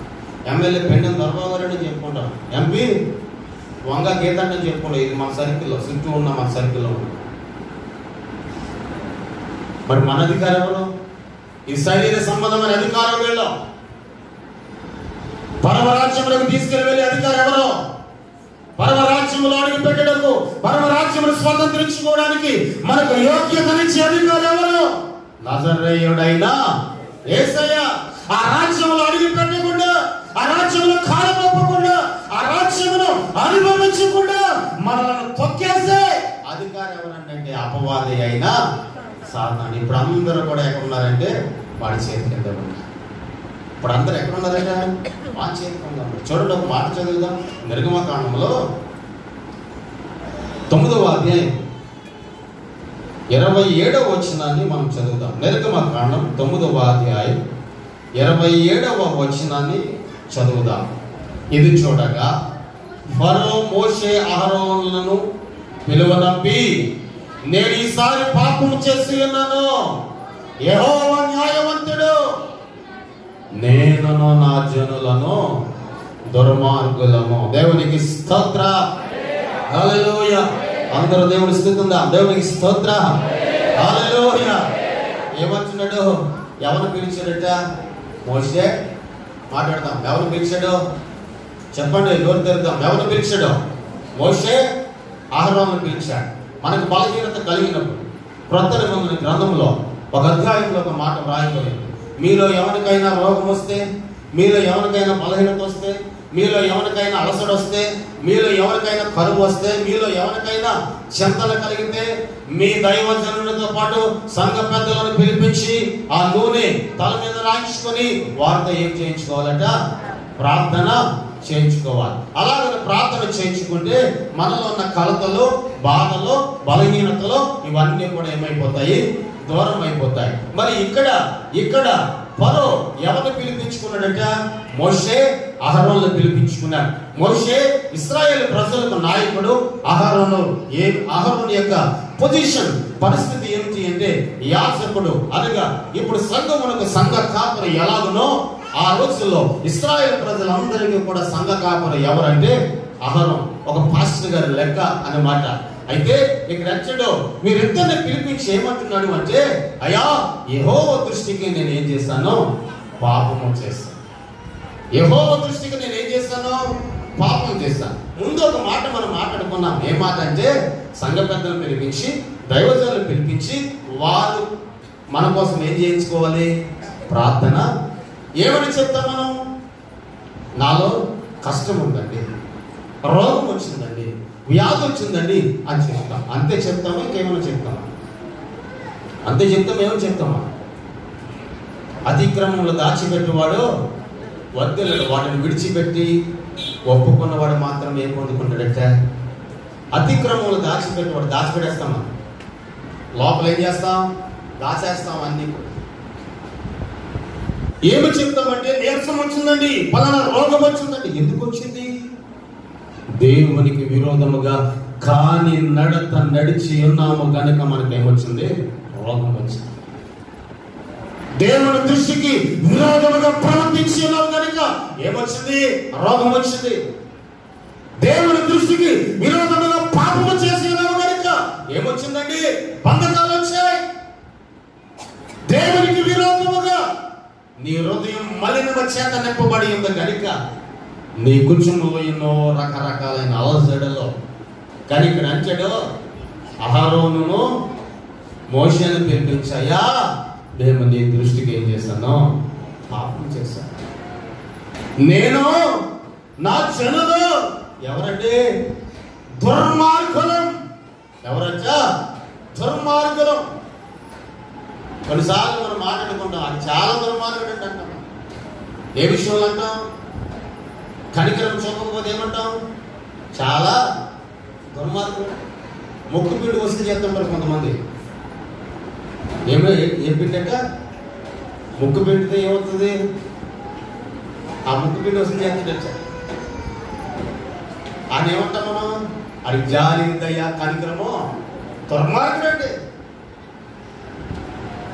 ఆడికి ఏదో రావాల్సిన ముక్కు పిండి వసూలు చేసేయడానికి అంటే అయిపోయింది, ఇచ్చేసాం. మనం ఏమంటాం ఇప్పుడు? మన డైలాగులు ఇప్పుడు మనదే మొత్తం అంతా. ఆడికి జాలి, దయ, కనికరం లేదండి. ఏదో రోజు నాడు పురుగులు పట్టి ఏమైపోతాడు? నాశనం అయిపోతాడు. ఎక్కడ ఎవరు వస్తుంది ఈ మాటలో? మనలోంటే వస్తుంది. ఆయన ఎదురుమంట అంటే ఒకే స్మెల్ ఎత్తాడు, లాగా నవ్వుతాడు అంతే. రేపు పొద్దున్న రోజులో వెళ్ళి అవసరమయ్యానంటే చేయి సార్ ఎత్తాడా? ఎవడు? ఆ రోజు ఏమన్నాం? పురుగులో. ఈరోజు ఏమన్నాం? దేవుని వాక్యం వచ్చినట్టు నేను నా జనులు నీ దృష్టికి ఏం చేసామో దుర్మార్గులమయ్యా మేము. ఎందుకంటే అసలు మోషే అహరోను ఎందుకు పిలిపించాడు? ఫరో ఎవరు? రాజు. ఈ రాజు ఎందుకు పిలిపించాడు? మోషే ఒక రోజు ఫరో దగ్గరికి వెళ్ళి, అయ్యా రాజా, నేను నా ప్రజలు మా దేవుడైన యెహోవాని ఏం చేస్తాం? మేము పూజించుకుంటాం. మాట్లాడదాం. ఏం చేస్తాము? పూజించుకుంటాం. నీవు మాకు ఏం దయచేయాలి? సెలవు దయచేయాలి. ఏం దయచేయాలి? సెలవు దయచేయాలి. స్కూల్కి వెళ్ళినప్పుడు స్కూల్కి ఏమోలే కానంటే మీరు ఫ్యాక్టరీకి వెళ్తుంటారు కదా, అయ్యా ఒక్కరోజు సెలవు వేయండి. ఎవరి దగ్గర ఏమంటాం మనం? ఆడేంత దుర్మార్గుడు ఎవరు లేదండి అంటాం మనం. ఇంక్రిమెంట్ ఆడేయాలి. ఎవరు వేయాలి? ఇంక్రిమెంట్ ఆడేయాలి. బోనస్ ఎవరు వేయాలి? జీతం ఎవరు వేయాలి? ఒకరోజు సెలవు ఇవ్వకపోతే ఏమంటాం మనం? దుర్మార్గుడు అంటాడు. ఎవరో దుర్మార్గుడు. మళ్ళీ పొద్దులెత్తి ఎవరి ముఖం చూడాలి? మళ్ళీ వారి ముఖం చూడాలి. మనం పొద్దులెత్తి ఎక్కడికి వెళ్ళాలి? మళ్ళీ అక్కడికి వెళ్ళాలి. మోషే అహరోను ఎవరి దగ్గరికి వెళ్ళారు? ఫరో రాజు దగ్గరికి వెళ్ళి అడిగారట, అయ్యా, నేను నా ప్రజలు కూడా మేము నమ్మిన దేవుని ఆరాధించుకోవడానికి వెళ్ళి అలాగ వచ్చేస్తామయ్యా. కొంత సమయం మాకు ఏం కావాలి? సెలవు కావాలి అని అడిగారు. ఏం కావాలంట? సెలవు కావాలి. అంటే వారికి సెలవు లేదంటే వారు ఏం పని చేస్తున్నారండి? బైబిల్ గ్రంథంలో రాయబడి ఉంది, వెట్టి సాకరీ చేస్తున్నారంట. వాళ్ళ ఏ సాకరీ చేస్తున్నారట? ఇటుకలు తయారు చేయడం అక్కడే మొదలైంది, అడిసి తయారు చేయడం అక్కడే మొదలైంది. అన్నీ కూడా ఎక్కడ మొదలయ్యాట? అక్కడే మొదలయ్యాయి. చరిత్ర ఆధారం చేసుకొని చూస్తే ఈజిప్ట్ పిరమిడ్స్ ప్రపంచ వింతల్లో 7 వింతల్లో ఒక వింత. ఈ ఈజిప్ట్ పిరమిడ్స్ కూడా పూర్వకాలంలో ఇశ్రాయేలు ప్రజల ద్వారా కట్టబడి ఉన్నాయట. వారి చేత కట్టబడ్డాయట. బైబిల్ సంబంధించిన కొన్ని పుస్తకాల్లో చదివితే ఈ పిరమిడ్స్ కూడా ఎవరు తయారు చేశారట? వారే తయారు చేశారట. వారు వెళ్ళి వరం అడుగుతున్నారయ్యా, కొంత సమయం మాకు ఇవ్వాలి. మా దేవుడు మేము ఏం చేస్తామో ఆరాధించుకుని చేస్తాం. చాలా మంది ఉంటారు చూడండి ఇంట్లో. కొన్నింటిలో చాలా మంది ఉంటారు. ఒక సహోదరు చెప్పింది నాకు, ఆరాధనకి వెళ్తానంటే ఏదో ఒకటి చెప్తాడని అమ్మాయి. ఆరాధనకి వెళ్తానంటే నీళ్ళు పెట్టమంటాడు స్నానం చేయడానికి. ఆరాధనకి శుక్రవారం ఆరాధనకి వెళ్తానంటే కాళ్ళు నొప్పమంటాడు. సమయం అంతా కూడా అక్కడే అలాగనే అయిపోతుంది. ఏ రోజు కూడా ఆదివారం, శుక్రవారం కానీ శనివారం కానీ దేవుని సన్నిధిని అడిగిపెట్టిన దాఖలాలు లేవు. మా ఆయన కంటే దుర్మార్గుడు ఇంకెవరు కూడా లేరు. ఒక రాత్రి తన నోటితో తన భర్తనే ఏమంటుందంటే, నా భర్త కంటే దుర్మార్గుడు ఎవరు కూడా లేరు. కారణం ఏమిటంటే దేవుణ్ణి ఆరాధించుకోవడానికి ఎన్నో ఆటంకాలు మీ ఇంట్లో కూడా ముందుంటాయి. ఆరాధనకి వెళ్తానండి, శుక్రవారం ప్రార్థనకి వెళ్తాను, అలాగే శనివారం ప్రార్థనకి వెళ్తాను, లేక ఆదివారం ఆరాధనకి వెళ్తాను. కండిషన్స్ అప్లై చేస్తాను. ఇలాగేళ్ళు అలాగేళ్ళు, ఇలా చేయి అలా చేయి. మనుషులు కూడా వెళ్ళి అడిగినప్పుడు, అయ్యా మా కొంత సమయం కావాలి. వద్దు. పొర ఏమన్నాడు? ఎలమన్నాడు, వద్దన్నాడా? ఎక్కడికి వెళ్తారు మీరు? ఇక్కడ ఉన్నాడే. మోషే ద్వారా ఐగుప్తు దేశంలో 10 ఆశ్చర్యమైన కార్యాలు జరిగాయచ్చు. ఎన్ని జరిగాయచ్చండి? 10 ఆశ్చర్యమైన కార్యాలు జరిగాయచ్చు. అందులో మొదటిది కర్ర, పాముగా మాట, రెండవది నీరు రక్తంగా మాట. ఇలా చెప్పుకుంటూ పోతే చివరికి లాస్ట్ అండ్ లిస్ట్ ఏంటంటే కుటుంబంలో ప్రథమ సంతానం, ప్రథమ కుమారుడు, ప్రతి ఇంటిలో ఉన్న ప్రథమ కుమారుడు ఏమిటంటే తెల్లవారేసరికి ప్రతి ఇంటిలో కూడా ఏడుపో దుఃఖము చింత. ఇలా 10 కార్యాలు జరిగాయి. 10 కార్యాలు జరిగిన పరో హృదయం ఏమైపోయిందట? మారలేదో, కఠినమైపోయింది. అయితే ఇప్పుడు అంటాడు, ఇక్కడ మనం చదువుకున్న వాక్యానికి మనం చూస్తే, అయ్యా మేము దేవుని దృష్టికి ఏం చేసామట? విరోధముగా పాపం చేస్తున్నాయి. ఏమన్నాడు అక్కడ? 27వ వచనములు అంటాడు, ఈసారి మేము ఏం చేసామట? నేను ఈసారి పాపము చేసి ఉన్నాను. యెహోవా ఎవరో న్యాయవంతుడు. ఎవరు నడుతో పలుకుతున్నాడు ఈ మాట? నేను ఈసారి పాపము చేశాను. దానికి కారణం ఏమిటి అంటే మోషే ప్రార్థించగా ఐగుప్తు దేశంలో ఏమొచ్చాయట? మిడతలు వచ్చాయట. ఏమొచ్చాయండి? మాట్లాడతాం. ఏమొచ్చాయట? మిడతలు వచ్చాయట. మిడతల గోల గత కొన్ని నెలల క్రితం విన్నాము. ఏమొచ్చాయి కొన్ని దేశాల్లో? మిడతలు. ఏం తినేయట? మనుషులు ఏం చేసాయి కాదట. ఏం తినేయట? కేవలం పొలంలో ఉన్న ప్రతి ఆకు, చెట్ల మీద ఉన్న ప్రతి ఆకు ఏం చేసాయట? తినేసేయట. అదైనా సరే జనానికి ఏంటది? నష్టమే. అయితే ఇక్కడ అంటాడు మిడతలు వచ్చాయట. మిడతలు వస్తే మిడతలు కూడా ఎవరి మీద అధికారం చేశాయి? ఇశ్రాయేలు ప్రజలు ఉన్న స్థలంలో వారు ఏమైనా చేశాయా? వారికి ఆటంకం కలిగించాయా? వారికి ఏమైనా బంధకం కలిగించాయా? లేదు. ఐగుప్తు దేశంలో వారు అనుభవిస్తున్న ప్రతి దానిపై కంచంలో చూస్తే మిడతలు, మంచం మీద చూస్తే మిడతలు, కంచంలో చూస్తే మిడతలు, ఇంట్లో చూస్తే మిడతలు, వంటగదిలో మిడతలు, ప్రతి దానిలో కూడా మిడతలు మిడతలు మిడతలు. ఆ బాధ తట్టుకొని లేక రాజు అయినటువంటి ఫరో అహరోను మోషే పిలిపించి అంటాడు కదా, నేను ఈసారి యెహోవా దృష్టికి ఏం చేశాను? పాపము చేశాను. యెహోవా ఎవరో న్యాయవంతుడు. నేను నా జనులు దేవుని దృష్టికి ఎలా ఉన్నామో దుర్మార్గులం. ఎవరి మాట? దుర్మార్గులం. తన నోటితో ఒప్పుకున్న మాట ఏమిటంటే యెహోవా ఎవరో న్యాయవంతుడు.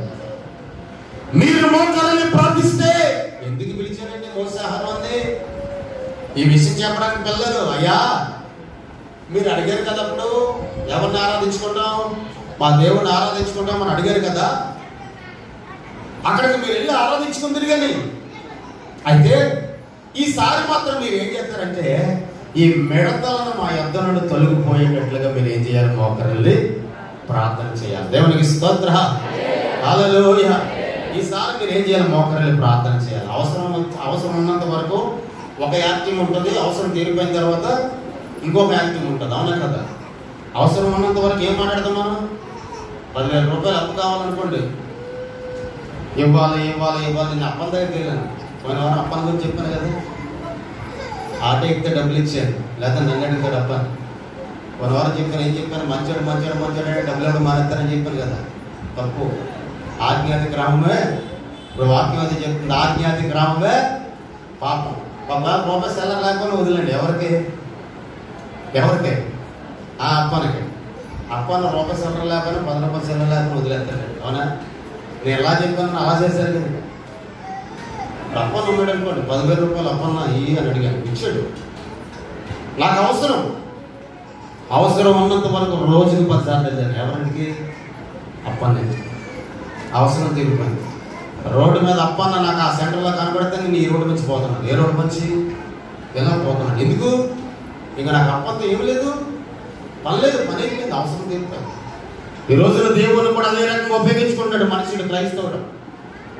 మేలు జరగాలి, కార్యము జరగాలి, కీడు నుండి విడుదల పొందాలి, కీడు నుండి విడిపించబడాలి, అపాయం నుండి విడిపించబడాలి, అపాయం నుండి తప్పించబడాలి. మోకరిస్తున్నాడు, ప్రభువా అని ఏడుస్తున్నాడు.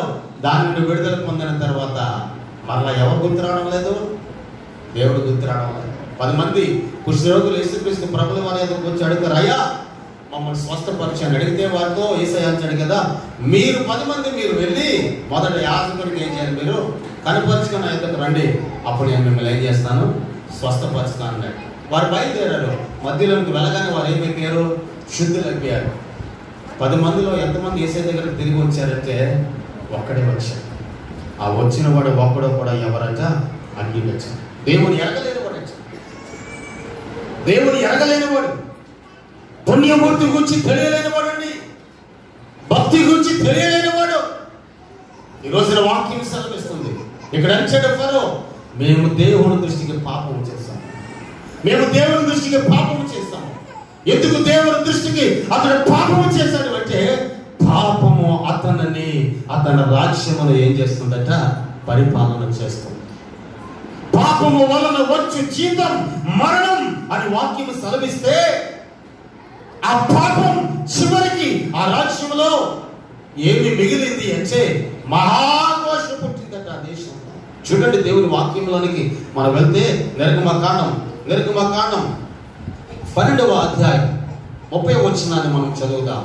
12:30 వచనాన్ని. ఆ రాత్రి ఫరోయు అతని సేవకులందరూ ఐగుప్తులందరూ లేచినప్పుడు శవము లేని ఇల్లు ఒకటైనా లేకపోయినందున ఐగుప్తులో మహాఘోష పుట్టెను. దేవునికి స్తోత్రం, హల్లెలూయా. పాపము వలన వచ్చు జీతం, ఆ పాపం ఐగుప్తు దేశమును, రాజైన ఫరో ఐగుప్తు దేశమును, తన సంతతి వారిని, తన జనులను పరిపాలన చేస్తుంది కనుక ఆ పాపం మరణం, ఆ మరణం చివరికి వారు అనుభవించారు. అంటాడు కదా, రాత్రి వారు లేచినప్పుడు ఇంట్లో గొల్లు అనేది వినబడిందండి. ఏం గొల్లు వినబడింది? శవము లేని ఇల్లు ఒకటైనా కనబడలేదట. శవము లేని ఇల్లు ఒకటైనా లేదటండి. అక్కడ అన్నాడు మహాఘోష పుట్టిందట. మామూలు ఘోష కాదు. ఎంత ఘోష అండి? మహాఘోష. ఊరంతా ఒక్క మారే ఏడిస్తే వారి దగ్గరికి వచ్చి ప్రార్థిస్తారండి. ప్రతి ఒక్కరి ఇంట్లోని ఏడుపు వినబడుతుంది. పక్కింటోడు ఆ పక్కింటికి వెళ్ళి ఏడకమ్మా అని చెప్పగలిగే ఆనందం ఈ పక్కింట్లో ఉందంటే లేదండి. ఆ పక్కింట్లో కూడా ఏముందట? బాధ. అందుకనంటాడు, నీ దృష్టికి మేము ఏం చేస్తామో పాపం చేస్తాం కదా. నేను నా జనులు ఎవరమో దుర్మార్గులం. నిజమేనండి. మనం ఏ సంతతి క్రింద ఉన్నాం, ఏ బానిసతో బ్రతుకు క్రింద మనం బ్రతుకుతున్నామంటే దుర్మార్గతని బానిసతో బ్రతుకుని మనం బ్రతుకుతున్నాం. ఈ రోజున నీవు తినడానికి ఎన్నో ఉండవచ్చు, నువ్వు అనుభవించడానికి ఎన్నో ఉండవచ్చు, నువ్వు ప్రేమగా ఈ భూమి మీద జీవించడానికి ఎన్నో ఉండవచ్చు, సంతోషంగా నువ్వు కలుతులు వేసి చిందులు వేయడం ఎన్నో నీకు ఉండవచ్చు, ధనవృద్ధి కలిగి ఉండవచ్చు, బంగారు స్థితి కలిగి ఉండవచ్చు, ఆస్తి స్థితి నువ్వు కలిగి ఉండవచ్చు, ఎన్నైనా నువ్వు కలిగి ఉండవచ్చు. నీలో నీ జీవితాన్ని, నీ బ్రతుకును, సంతోషమును కలిగిస్తూ స్థిరపరిచే ఈ సజీవమైన వాక్యములకు హృదయములో చోటు లేకపోతే జీవితం ఏమైపోతుంది? ఈ రోజుల్లో సమాధానం లేని కూర్చుండాలి, సంతోషం లేని కూర్చుండాలి, ఆనందం లేని కూర్చుండాలి. దానికి కారణం ఏమిటి అని అంటే పాపం వారిని ఏం చేస్తుందంటే పరిపాలన చేస్తుంది. పాపం వల్ల వచ్చిన జీతం మరణం. ఆ మరణం ఐగుప్తు దేశం మీద సంచరించింది. ఆ మరణం ప్రతి ఇంటిలో మరణం, ప్రతి ఇంటిలో మరణ వార్త. రాజుగారంటే తక్కువ. సిటీకెళ్తే రావాలి, సిటీకెళ్తే పొమ్మంటే పోవాలి, రమ్మంటే రావాలి. అంత పేరు ప్రఖ్యాతులు కలిగిన వ్యక్తి చివరికి వాళ్ళ ఇంట్లో కూడా ఏ వార్త ఉందట? మరణ వార్త ఉందట. ఆ ఇంట్లో ఉన్న మనుషులు కూడా ఏమైపోయారట? చనిపోయారట. ఎక్కడ చూసినా మరణవార్త, ఎక్కడ చూసినా మరణవార్త. ఎందుకు ఈ రోజున ఈ వాక్యం మనం చెప్పుకుంటున్నామంటే ఆయన రక్తము శరీరమును స్వీకరించబోయే ముందు మనల్ని పరిపాలన చేస్తున్న పాపము నుండి మనం ఏమి పొందాలి? విడుదల పొందాలి. మనల్ని పరిపాలన చేస్తున్న ఆ పాపము నుండి మనం విముక్తి పొందాలి. ఎవరు విడుదలిస్తారు? ఎవరు విముక్తిని కలుగజేస్తారు? ఎవరు ఆ పాపమనే బంధకం నుండి విడిపించేవారు? ఎవరు ఆ రోగ బ్రతుకు నుండి ఒక ఉన్నతమైన స్థితిలోకి ఎవరు తీసుకుని రాగలరు? ఎవరు పాపమనే దుస్థితి నుండి, ఎవరు అంధకారమైన దుస్థితి నుండి, ఎవరు కపటమైన దుస్థితి నుండి ఎవరంటే మనం విడిపించేవారు? ఎవరైనా ఉన్నారా లోకంలో? ఎక్కడ చూసినా, ఏ మనుషులు చూసినా, ఏ ఇంటిలో మనం చూసినా ఏమి కనబడుతున్నాయి అంటే పాపం పాపం పాపం పాపం. రాజైన పర్వతం అన్నాడు, నేను నా జనులము నీ దృష్టికి ఏం చేస్తామో పాపము చేసి ఏమైపోయామో దుర్మార్గులం అయిపోయా. మరి మనం ఎలా ఉన్నామండి? మన స్థితి ఎలా ఉంది? నేను వేసుకున్నది వైట్ కుర్తా. ఈ వైట్ కుర్తాకి ఎక్కడైనా మచ్చలు కనబడుతున్నాయా? కనబడుతున్నాయి లేదా? నాకు కనబడుతుంది. వైట్ కుర్తాకి ఏం కనబడుతున్నాయి? మచ్చలు కనబడుతున్నాయి లేదా? కనబడుతున్నాయా? మంచి వైట్ షర్ట్ వేసుకుని మచ్చలేదు కూడా, ఆ మచ్చలేదు కూడా నేను వేసుకునొచ్చు. నేను పరిశుద్ధంగా దేవుని అంటే ప్రయత్నించోడా, నువ్వు పరిశుద్ధుడి పెట్టి నువ్వు కూడా ఎవరువే పాపివే అంటాడు. ఎవరు? మనం అనుకుంటాం నేను పరిశుద్ధుడిని, నేను పవిత్రుడిని. మనం అందరము పవిత్రులైతే మరి పాపలు ఎవరు? అందరూ పాడేవారైతే ఇనివారు ఎవరండి? చెప్పండి. అందరూ పాడేవారైతే ఇనివాళ్ళు ఎవరు? అందరూ నాకలా బోధించేవాళ్ళైతే ఇనివాళ్ళు ఎవరు? అందరూ వడ్డించేవాళ్ళైతే తినేవాళ్ళు ఎవరు? ఈరోజు వాక్యం సెలవిస్తుంది, పాపము లేకుండా ఏ మనుషుడు భూమి మీద లేడట. అయితే వాక్యమైన పరిశుద్ధాత్ముడు అంటాడు, పాపము నుండి నువ్వు ఏం చేయాలి? విడుదల పొందాలి. పాపము నుండి విముక్తి పొందాలి. ఆ పాపము నుండి విముక్తి పొందాలి అంటే వాక్యంలో మనం మొదలు చదువుకున్నాం, ఆయన యందు నిలిచి ఉన్నవాడు ఎవడునో పాపమో చేయడు. అంటే ఈ రోజున మనం ఎవరి యందో నిలిచి ఉండాలంటే నిన్ను నన్ను ప్రేమించుచున్న యేసయ్య యందు మనం నిలిచి ఉండాలి. ఆయన యందు మనం నిలిచి ఉండే ఏ కపటము ఉండదు, ఏ పాపము మనలో ఉండదు, ఏ దుర్మార్గత మనలో ఉండదు, ఏ చెడుగు మనలో ఉండదు, ఏ వ్యసనము మనలో ఉండదండి. చూడండి, వాక్యంలోకి వెళ్దాం. మొదటి కొరింథీయులకు రాసిన పత్రికలో 11వ అధ్యాయం, మొదటి కొరింథీయులకు రాసిన పత్రిక 11వ అధ్యాయంలో కొన్ని మాటలు, కొన్ని వచనాలు మనం చదువుకుందాం. మొదటి కొరింథీయులకు రాసిన పత్రిక 11వ అధ్యాయం 18వ వచనాన్ని మనం చదువుదాం. 11వ అధ్యాయం 18వ వచనాన్ని చదువుదాం. మొదటి సంగతి ఏమనగా, మీరు సంఘమందు కూడి ఉన్నప్పుడు మీలో కక్షలు కలవని వినుచున్నాను, కొంత మట్టుకు ఇది నిజమని నమ్మొచ్చున్నాను. దేవునికి స్తోత్రం. హల్లెలూయా. అందరూ దేవుని స్తుతిద్దాం. దేవునికి స్తోత్రం. హల్లెలూయా, హల్లెలూయా. మీరు సంఘంలో కూడినప్పుడు, ఎక్కడ కూడినప్పుడట? సంఘం అంటే ఏది? ఇదే. మీరు సంఘంలో కూడినప్పుడు మీరు ఏమున్నాయి? కక్షలు ఉన్నాయి. ఇది నిజమని నేను ఏం చేస్తున్నాను? నమ్ముచున్నాను. ఎవరితో ఈ మాట అంటున్నారంటే, కొరింథీ సంఘంతో అపోస్తలుడైన పౌలు గారు మాట్లాడుతున్నాడు. ఓ కొరింథీ సంఘమా, మీరు సంఘంలో కూడి ఉన్నప్పుడు మీలో ఏమున్నాయి? కక్షలు కలవని నేను వినుచున్నాను, ఇది నిజమని నేను నమ్ముచున్నాను. దేవునికి స్తోత్రం. ఇది నిజమని నేను ఏం చేస్తున్నాను? నమ్ముచున్నాను. నేను విన్నాను, మీలో ఏమున్నాయి? కక్షలు ఉన్నాయని నేను విన్నాను, వినుచున్నాను. ఎవరైనా మనకు చెబితే మనం ఏం చేస్తాము? వింటాం. నెంబర్ 2, పౌలు గారికి ఎవరు చెప్పి ఉండాలి? అది నెంబర్ 1. నెంబర్ 2, సాక్షాత్తు దేవుని యొక్క స్వరము ద్వారా అతడు విని ఉండాలి. ఏమి విని ఉండాలి? కొరింథీ సంఘములో వారి సంఘముగా కూడుకుంటున్నారు, సంఘముగా ఏర్పరచబడుతున్నారు, కానీ వారిలో ఏమున్నాయి? కక్షలు ఉన్నాయి అని సాక్షాత్తు దేవుని యొక్క స్వరము ద్వారా వినాలి. మరి మనం ఎవరి ద్వారా వింటామో, పలానా మనిషి దుర్మార్గుడండి అని మనకు తెలిసింది అని అంటే మనతో ఎవరైనా చెప్పు ఉండాలి, లేకపోతే అది మనకు తెలియదు. అవునా? మనతో ఎవరైనా చెప్పు ఉండాలి, లేకపోతే అది మనకు తెలియదు. ఇప్పుడు ఇక్కడ నిలబడి సాక్ష్యం చెప్పారు, కొన్ని సాక్ష్యాలు చెప్పారు. వారు చెప్పారు కనుకనే మనకు తెలుస్తుంది, లేకపోతే మనకు తెలుస్తుందా? తెలియదు.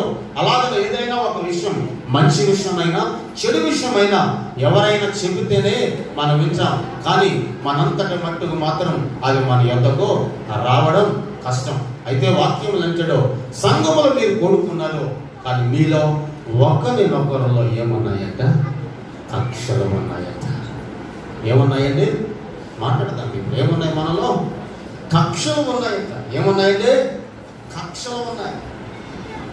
భర్త భార్యల కక్ష, భర్త భార్యల కక్ష, అన్నదమ్ముల కక్ష, అక్కచెల్లుల కక్ష, అక్క తమ్ముళ్ళ కక్ష, అన్నయ్య చెల్లి, అన్నయ్య అక్క వీళ్ళందరిలో కూడా కక్షలు, తోటికాళ్ళలో కక్షలు, అత్తమామల కక్షలు, కోడలు అత్తలో కక్షలు, మాంగారు కోడల కక్షలు, మాంగారు అల్లుల్లో ఏంటి కక్షలు. ఇలా చూచుకుంటూ పోతే ఒకరినొకరిలో ఏమున్నాయి? కక్షలు ఉన్నాయి అన్నది. ఇది నా మాట కదండి, దేవుని వాక్యం సాధిస్తుంది. ఎందుకు ఈ మాట ఈ రోజున మీకు జ్ఞాపకం చేశానంటే, అదిగో పుణ్యమైన రక్తం, పుణ్యమైన శరీరమును మనం స్వీకరించబోతున్నాం. వాటిని స్వీకరించబోయే ముందు నీలో నాలో ఉన్న పాపం అనే కక్షను యేసయ్య నామములో మనం ఏం చేసుకోవాలి? దూరపరచుకోవాలి. ఒకరికంటే ఒకరు పడరు కక్ష, ఒకరంటే ఒకరు పక్కన ఒకరికి ఇష్టం ఉండదు కక్ష, ఒకరి సాక్షి చెప్తే మనకి ఇష్టం ఉండదు. ఏంటిది? కక్ష. నేను వాకింగ్ చెప్తే కొంతమందికి ఇష్టం ఉండదు. ఇదే మన కక్ష. నాది ఇప్పుడు స్ట్రైట్ ఫార్వర్డ్, ఉన్నది ఉన్నట్టు ఉన్న మాట మొహం మీద. నాకు అలాంటి వాళ్ళంటే ఇష్టం. ఎలాంటి వాళ్ళంటే ఉన్న మాట మాట్లాడాలని చాలా ఇష్టం. ఏంటంటే మనసులో ఏమీ లేకుండా స్ట్రైట్ ఏదైనా కొంత లోపల దాచుకొని, కొంత లోపల దాచుకొని కొంత బయటకు పోతుందంట.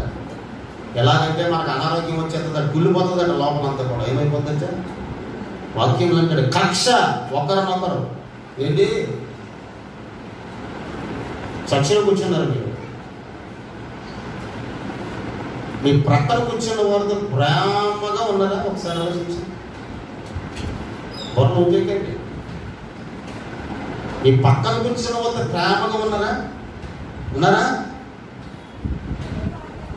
నాకంటే మంచి బట్టలు కట్టుకుంది, నాకంటే మంచి వస్తువులు పెట్టుకుంది, నాకంటే మంచిగా పాడుతుంది, నాకంటే మంచిగా ఉంటుంది.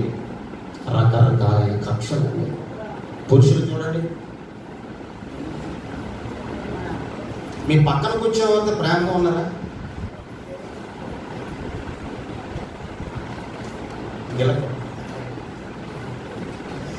మీ పక్కన కూర్చున్న వాళ్ళతో ప్రేమగా ఉన్నారా లేదా? ఉన్నారా? ఉంటుందా? ఉండదా? హాయ్ బ్రదర్ ఆలో అంటుంటే అయిపోయింది. లోపల మాత్రం ఈ మాట అన్నందుకు లోపల ఏమైపోద్దట? ఏమైపోద్ది? ఇప్పుడు మీరు ఫ్యాక్టరీకి వెళ్తారు కదా, ఆయిల్ ప్యాకింగ్లో పనిచేస్తారు కదా, అది ఆపరేటర్ మిషన్ దగ్గర ఆపరేట్ చేస్తారు. వేడి కొలిది ఆయిల్ ఏం చేస్తుందట? బయటకు వస్తుంది. అంతేనా? సీన్ అంతేనా? వేడి కొలిది డాల్డా వేరు, పామాయిల్ వేరు, ఆ తర్వాత ఇంకోటి ఏంటిది సన్ఫ్లవర్, ఇవన్నీ కూడా బయటకు వస్తాయి. దానికి వేడి ఎంత అవసరమో అంతే ఇవ్వాలంట. దేనికి? అక్కడ వేడి కంటే 4-5 రెట్లు వేడి ఉంటుంది. ఎక్కడ ప్రైజ్ ఆడిపోతారు అన్న ఒక్క మాట కొరకు సతమతమై ఒళ్ళంతా సౌండ్ పడద్ది. ఎందుకన్నాను? వాడంటే నాకు పడదు, నా ఎనిమి వాడు, నా శత్రు. ఎంతమంది ప్రేమగా ఉన్నారండి? వాక్యముల దంచులో ఆయన రక్తము శరీరమును స్వీకరిస్తే, భర్తగా భార్యగా ఉన్న నీవు, తోటకోళ్ళగా ఉన్న నీవు, అత్త మామలుగా ఉన్న నీవు, భార్య భర్తలుగా ఉన్న నీవు, బిడ్డలుగా ఉన్న నీవు, దేవునితో ఏ కక్ష నీ హృదయంలో లేని వ్యక్తిగా ఆయనతో ఒక ఉన్నతమైనటువంటి అన్యోన్యమైన సంబంధము కలిగి ఉండాలి. అన్యోన్యమైన సహవాసం కలిగి ఉండాలి. ఆయన రక్తము శరీరం స్వీకరించాలంటే ఏ కక్ష లేని వ్యక్తిగా, నీ చేతులు పరిశుద్ధమైనవిగా, నీ హృదయం నిర్దోషమైనదిగా, ఏ కళ్ళకపటం లేని వ్యక్తిగా, ఏ కల్మషము లేని వ్యక్తిగా నీ హృదయం క్లీన్ గా ఉండాలి. అప్పుడే వాటిని స్వీకరిస్తా. పౌలు గారు అంటాడు కొరింథీ సంఘంతో, ఓ కొరింథీ సంఘమా, మీలో కక్షలు ఉన్నాయని వింటున్నాను, మీలో కక్షలు ఉన్నాయని వింటున్నాను, ఇది నిజమని నేను ఏం చేస్తున్నానో నమ్ముచున్నాను అంటున్నాను. మరి కరెక్ట్గా ఉన్నావా దేవుల్లో? ప్రవర్తన భోజనం అంటే ఏదో నెలకోసారి ఇస్తారండి, నెలంతా చేసిన పాపాలన్నీ దానిలో పోతాయండి. లేదు, అయోగ్యముగా కక్ష హృదయంలో పెట్టుకుని, బాధ హృదయంలో పెట్టుకుని, చెడు హృదయంలో పెట్టుకుని, దుర్మార్గత హృదయంలో పెట్టుకుని, పాపం హృదయంలో పెట్టుకుని వాటిని నువ్వు స్వీకరిస్తే, వాటిని అనుసరిస్తే, వాటిని నువ్వు తాగితే దాని ద్వారా వచ్చేది ప్రతిఫలం మరణం తప్ప వేరొకటి ఏది కూడా లేదు.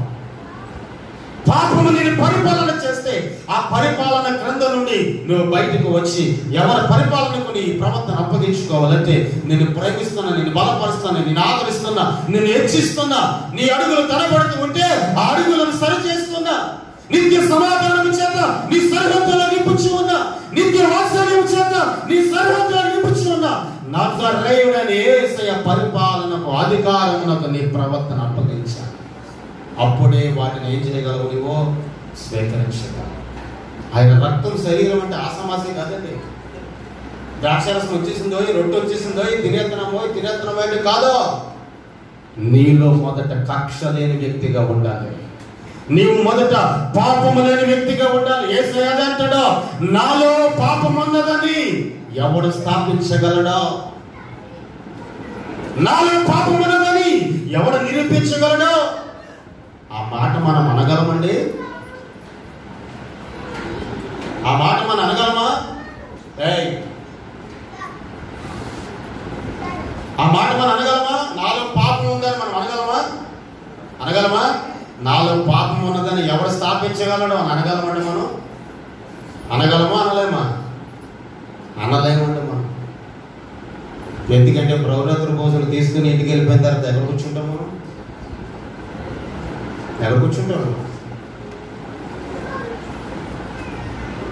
న్యాయాధిపతుల గ్రంథం చివరి అధ్యాయం చివరి వచనంలో అంటాడు, వారు రాజు లేక వారి ఇష్టానుసారమైన ప్రవర్తన ప్రవర్తించుచున్నారు. ఆ ప్రవర్తన ప్రవర్తిస్తామా? దేవుని మందిరం నుండి బయటకు వెళ్ళిపెట్టారు. మందిరంలో ఒక భక్తి, ఇంటి దగ్గర ఒక భక్తి, స్నేహితుల దగ్గర ఒక భక్తి, నీకు నచ్చిన వారి దగ్గర ఒక భక్తి, ఇలా రకరకాలైన భక్తులతో నీవు ఉంటే చివరికి జీవితం అక్కడే ఉండిపోతుంది. అందుకే వాక్యమై ఉన్న దేవుడు వచ్చాడు, ఇలా కక్షలు ఉన్నాయని చెప్పి నేను నిజంగా ఏం చేస్తున్నానో నమ్ముచున్నాను అంటాడు. 19వ వచనం చదువుదాం. మీలో యోగ్యులైన వారెవరో కనబడినట్లు మీలో భిన్నాభిప్రాయములు ఉండక తప్పదు. దేవునికి స్తోత్రం, హల్లెలూయా. అందరూ దేవుని స్తుతిద్దాం. దేవునికి స్తోత్రం, హల్లెలూయా. చాలా మంచి మాట అండి. మీలో యోగ్యులు ఎవరో వారెవరో కనబడినట్లు మీలో ఏ ప్రాయాలు ఉన్నాయట? భిన్నాభిప్రాయాలు ఉన్నాయట. ఒకడంటాడు నేను యోగ్యుని అంటాడు, ఇంకొకటి ఏమంటాడు నీకంటే గొప్ప యోగ్యుని ఇంకొకటి అంటాడు నాలో ఏ పాపం లేదని ఒకటి అంటాడు. ఇంకొకటి అంటాడు నాకున్న ధనస్థితి, నాకున్న ఉన్న స్థితి, నాకున్న పేరు స్థితి, నాకున్న బలగం, నాకున్న అందం చందం వీటన్నిటిని బట్టి నేనే యోగ్యుడేనేమో మరొకటి అంటాడు. వాక్యంలో అంటాడు మీలో యోగ్యులెవరో మీలోనే ఏమన్నాయట? భిన్నాభిప్రాయాలు ఉన్నాయట. మరి ఇలాగ భిన్నాభిప్రాయములు కలిగిన వాడు ఆయన రక్తం శరీరాన్ని స్వీకరించడానికి అనుకోలేనండి. భిన్నాభిప్రాయములు కలిగిన వాడు పరిశుద్ధమైన జీవితాన్ని అనుభవించగలడా? భిన్నాభిప్రాయములు కలిగిన వాడు శక్తివంతుడైన క్రీస్తు ప్రభుల వారి సంఘమునందు నిత్యము నడిపింపబడగలడా? భిన్నాభిప్రాయములు కలిగి ఉన్న వాని కుటుంబంలో సమాధానం అనేది నిలిచి ఉండదు. భిన్నాభిప్రాయములు కలిగి ఉన్న వాని జీవితంలో, కక్షలు కలిగి ఉన్న వాని కుటుంబంలో, జీవితంలో ఆశీర్వాదం అనేది ఉండదు.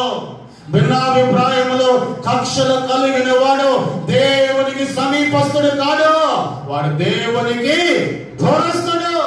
భిన్నాభిప్రాయములు కలిగిన వాడు ఆయన రక్తమును శరీరమును స్వీకరించడు అసలు అర్హుడే కాదు.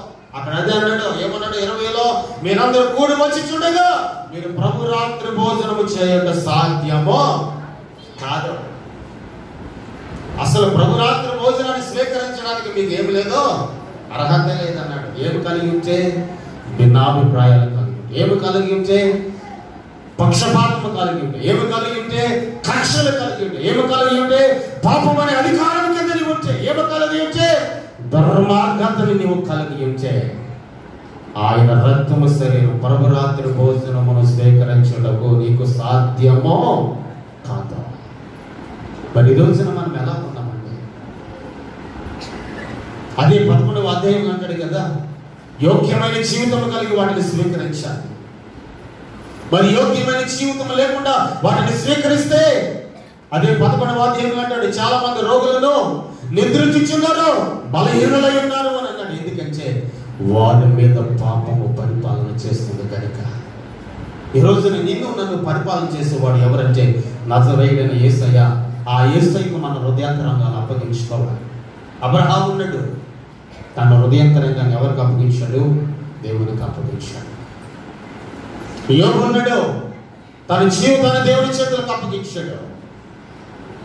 యోబు ఉన్నాడు, తన భార్య ఉన్నది, తన భార్యలో ఏమున్నదట? కక్ష, భిన్నాభిప్రాయం, దుర్మార్గత. యోబు అంటాడు కదా, మూర్ఖురాలు మాట్లాడినట్లు నేను నా యొద్ద మాట్లాడబడ్డా. దావీదు ఉన్నాడు, దేవునికి ఇష్టానుసారమైన మనసు కలిగి ఉన్నాడు. మోషే ఉన్నాడు, మోషే దేవుని ఇల్లంతలో నమ్మకమైన వ్యక్తిగా ఉన్నాడు. మరి ఈరోజు మనం ఎలా ఉన్నాం? దేవుని ఇంటిలో ఉన్నామంటే మనం ఇది ఇల్లు, దేవుడు మనకు ఏర్పరిచిన ఇల్లు మందిరం. ఈ మందిరంలో మనం అడుగుపెట్టినప్పుడు మన హృదయాంతరంగం ఎలా ఉండాలి దేవుని దృష్టికి అంటే అది పరిశుద్ధమైనదిగా ఉండాలి, నీతిని నెరవేర్చుగా ఉండాలి. నీ క్రియలు ఎల్లప్పుడూ, నీ ఆలోచన ఎల్లప్పుడూ, నీ ఉద్దేశం ఎల్లప్పుడూ, నీ తలంపు ఎల్లప్పుడూ, నీ తపన ఎల్లప్పుడూ నీ ద్వారా అనేకమైన నీతి కార్యములు నెరవేర్చేవిగా ఉండాలి. అంతేగాని నువ్వు ఎక్కడ కూర్చుంటే అక్కడ సమాధానం లేకుండా, ఎక్కడ అడుగు పెడితే అక్కడ భిన్నాభిప్రాయాలు కలిగి, ఎక్కడ అడుగు పెడితే అక్కడ కక్షలు కలిగి, ఎక్కడ అడుగు పెడితే అక్కడ గొడవలు కలిగి, ఎక్కడ అడుగు పెడితే అక్కడ ఆ కుటుంబం, ఆ స్థలం, ఆ ప్రదేశం చిన్న భిన్నం అయిపోయేటట్లుగా నీ ప్రవర్తన ఉండకూడదు. కొంతమంది కొన్ని ఇంట్లోకి వస్తారండి, వారు వచ్చి వెళ్తే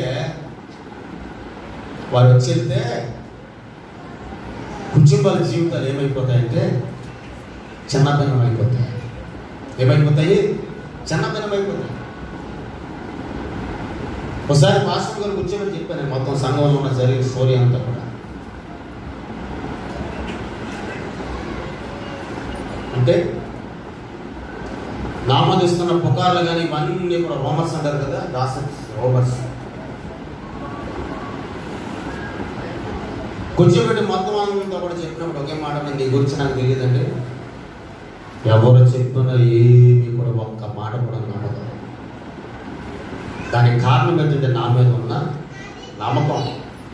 మరి ఈ రోజున దేవుని సన్నిధిలో ఉన్నటువంటి మన మీద కూడా దేవునికి ఏముండాలి? ఎక్కడ ఉందా నమ్మకం? ఆయన రక్తము శరీరము స్వీకరించబోయే ముందు మన జీవితాల్లో ఒక్క మాట మనం పరిశీలన చేసుకోవాలి. భిన్నాభిప్రాయములు కలిగి ఉంటే, కక్షలు కలిగి ఉంచేది ప్రభు రాత్రి భోజనము చేయుట సాధ్యము కాదు, ఇది అసాధ్యమైనది అని అంచట. వాటిని స్వీకరించడానికి మనకు యోగ్యత లేదట. ఎందుకు యోగ్యత లేదు అంటే భూమి మీద ఉన్నటువంటి మనమే కొట్లాడిపోతున్నాం. ఏం కొట్లాడిపోతున్నాం? నాలో యోగ్యుడు ఎవరో. అంతే కదా అక్కడ ఉన్నట్టు మాట. 19వ వచనంలో అన్నాడు, మీలో యోగ్యులు ఎవరో, ఎవరు కాదు మీలోనే ఏమున్నాయట? భిన్నాభిప్రాయాలు ఉన్నాయట. యేసయ్య లాగానే త్రోవలో మార్గంలో నడిచి వెళ్ళిపోతూ ఉంటే ఆయన వెనకాల శిష్యులు వెళ్తున్నారట. శిష్యుల్లో ఒకరిలో ఏమొచ్చిందట? చిన్న భేదాభిప్రాయం వచ్చిందట. ఏంటి భేదాభిప్రాయం? మనలో ఉన్నవాడు ఎవడో గొప్పవాడు, మనలో ఉన్నవాడు ఎవడు గొప్పవాడు. ఒకరినొకరు వాదించుకుంటూ ఉండాలి. పేతురు అంటాడు నేను గొప్ప అంటాడు, యాకోబు అంటాడు నేను గొప్ప అంటాడు, యోహాను అంటాడు నేను గొప్ప అంటాడు, ఆంద్రెయ అంటాడు నేను గొప్ప అంటాడు, మత్తయి అంటాడు నేను గొప్ప అంటాడు, తోమా అంటాడు నేను గొప్ప అంటాడు. ఒకరికొకరు నేను గొప్ప అంటే నేను గొప్ప, నేను గొప్ప అంటే నేను గొప్ప. మరి గొప్ప లేని వాళ్ళు ఎవరు? యేసయ్య ఒకటే మాట అన్నాడు, ఆ త్రోవ ప్రక్కన పసిబిడ్డను తీసుకున్న పసిబిడ్డను చూపించి, ఈ బిడ్డ లాంటి మనస్తత్వం కలిగిన వాడే నా రాజ్యంలో గొప్పవాడు అన్నాడు. దేవునికి స్తోత్ర. ఈ రోజు నీలో, నాలో, మనలో, సంఘంలో ఉన్న మనం నేను గొప్ప అంటే నేను గొప్ప కాదా? క్రీస్తులో అందరూ గొప్పవాడు. క్రీస్తుని కలిగిన ప్రతి ఒక్కడు గొప్పవాడే. వాక్యము కలిగిన ప్రతి ఒక్కడు ఎవరో గొప్పవాడే. ప్రార్థన పట్టుదలను విడిచిపెట్టక నిరంతరం శోధన వచ్చినా, బాధ వచ్చినా, సంతోషం ఉన్నా, ఆనందం ఉన్నా, ఉల్లాసం ఉన్నా, ఏది ఉన్నప్పటికీ ప్రార్థన విజ్ఞాపనల ద్వారా దేవుని సన్నిధిలో మోకాళ్ళని సాగిలి పడుతూ నిత్యము తన జీవితంలో దేవుని చేతులకు అప్పగించుచున్న ప్రతి ఒక్కడు క్రీస్తులో గొప్పవాడే.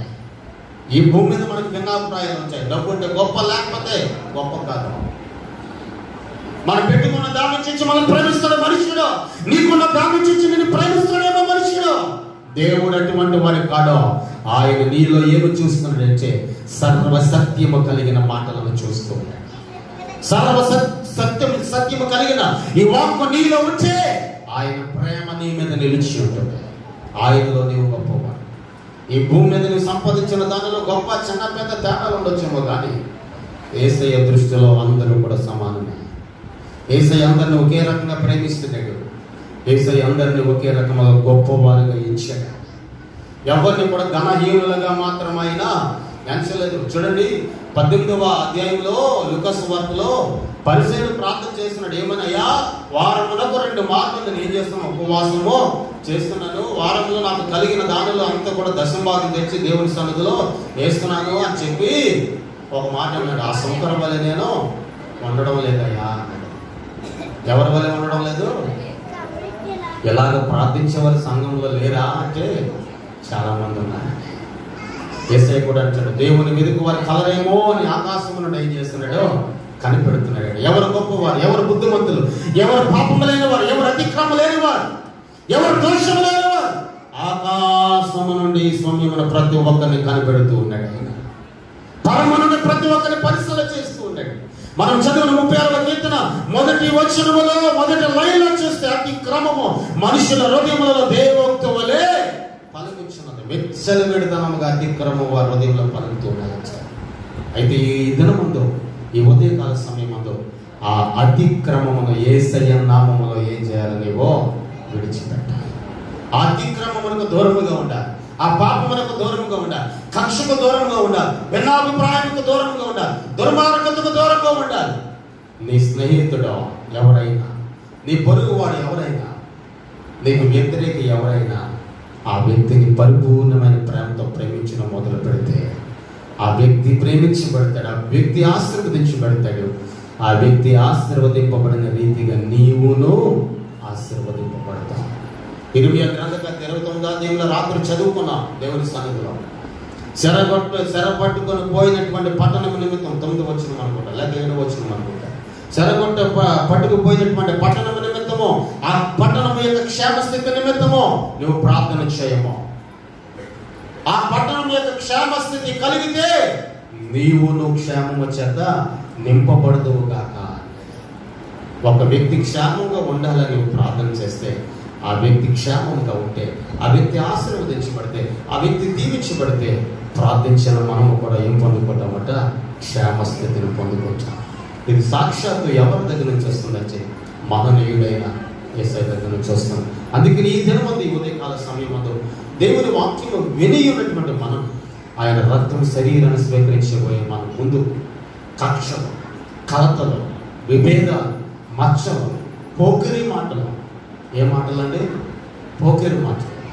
నేను ఇంకా నాటుగా చెప్పాలంటే, ఇప్పుడు ఈ స్థలమును మనం ఆయన రక్తమును శరీరమును స్వీకరించిన తర్వాత కూడా పొరుగు వారి మీద కానీ, దైవజనుల మీద కానీ, వారి కుటుంబం మీద కానీ, నీ ఇంట్లో ఉన్న వారి మీద కానీ రకరకాలైనటువంటి దేవునికి విరుద్ధమైన మాటలను మాట్లాడితే, నాటిగా పచ్చిగా మనం మాట్లాడుకోవాలంటే మనకు శోధనలో, బాధలో తప్పవు. ఎందుకంటే ఆయన శరీరం, రక్తం పుణ్యమైనవని, ఏ పాపము లేనివని.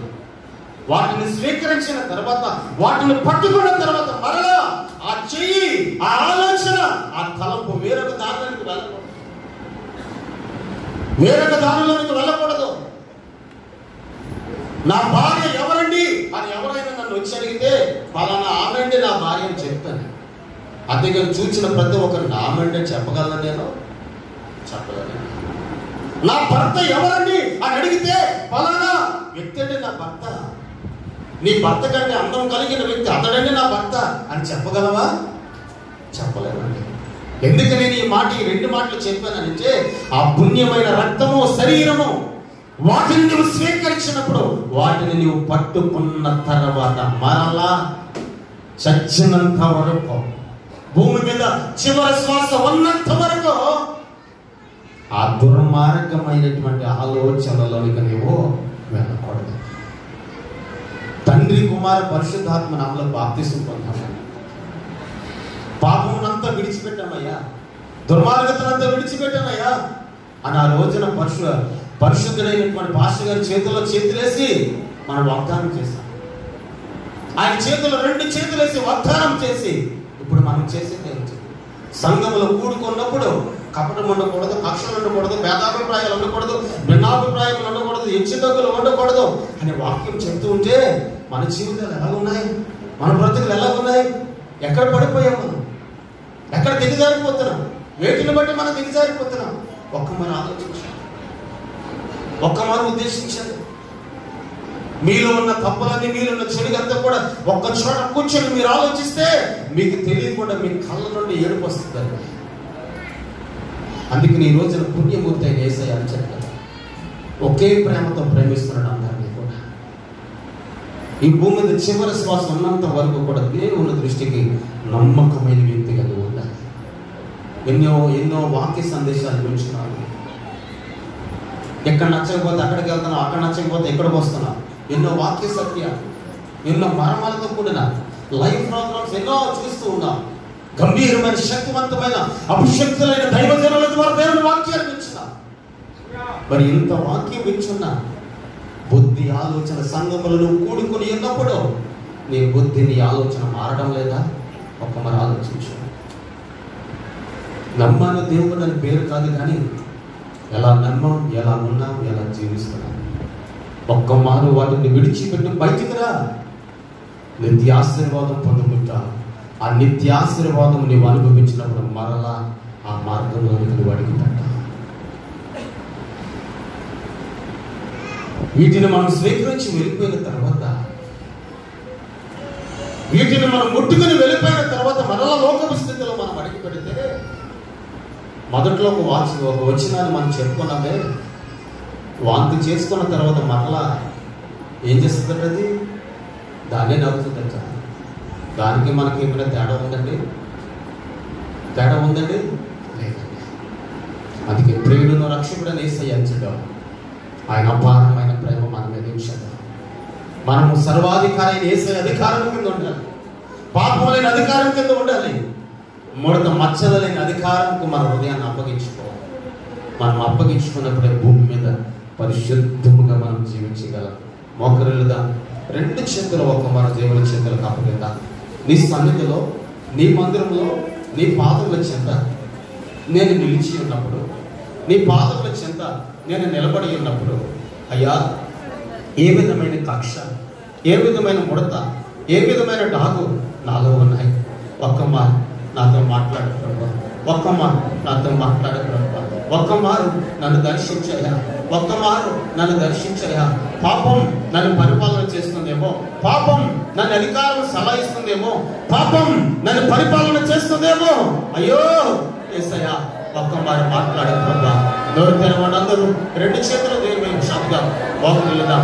కొన్ని నిమిషాలు పశ్చాత్తాపడదాం, కొన్ని నిమిషాలు పశ్చాత్తాపడదాం. యేసయ్యను అడుగుదాం, యేసయ్యను అడుగుదాం, యేసయ్యను అడుగుదాం, యేసయ్యను అడుగుదాం. హల్లెలూయా, హల్లెలూయా, హల్లెలూయా, హల్లెలూయా, హల్లెలూయా, హల్లెలూయా. అందరూ కొన్ని నిమిషాలు నోరు తెరిచి యేసయ్యను అడుగుదాం.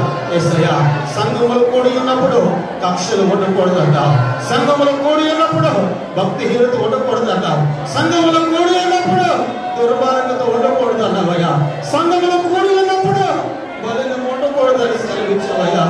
నాలో ఏ విధమైన మలినం ఉందయ్యా, నాలో ఏ విధమైన మచ్చ ఉందయ్యా, నాలో ఏ విధమైన దుర్మార్గత ఉందయ్యా, నాలో ఏ విధమైన చెడు ఉందయ్యా. నాతో మాట్లాడు ప్రభువా, నాతో మాట్లాడు ప్రభువా. 2 చేతులు యేసయ్య వైపు చాపండి, 2వ స్థానం యేసయ్య వైపు చాపండి. యేసయ్యా, యేసయ్యా మలినమైన నా హృదయాన్ని పరిశుద్ధపరిచయ్యా, మలినమైన నా హృదయాన్ని పరిశుద్ధపరిచయ్యా, మలినమైన నా హృదయాన్ని నీ రక్తములో కడిగివేయ్యా. నీ రక్తముని శరీరాన్ని స్వీకరించడానికి నాకు పరిశుద్ధమైన జీవితం అవసరమయ్యా, పరిశుద్ధమైన ఆరోగ్యం నాకు అవసరమయ్యా, పరిశుద్ధమైన స్థితి నాకు అవసరమయ్యా. నాతో మాట్లాడే ప్రభువా, మాట్లాడేసయ్యా. హల్లెలూయా, హల్లెలూయా, హల్లెలూయా, హల్లెలూయా, హల్లెలూయా, హల్లెలూయా, హల్లెలూయా. స్తోత్రములు ప్రభువా, స్తోత్రములు ప్రభువా, స్తోత్రములు ప్రభువా, స్తోత్రములు ప్రభువా, స్తోత్రములు ప్రభువా.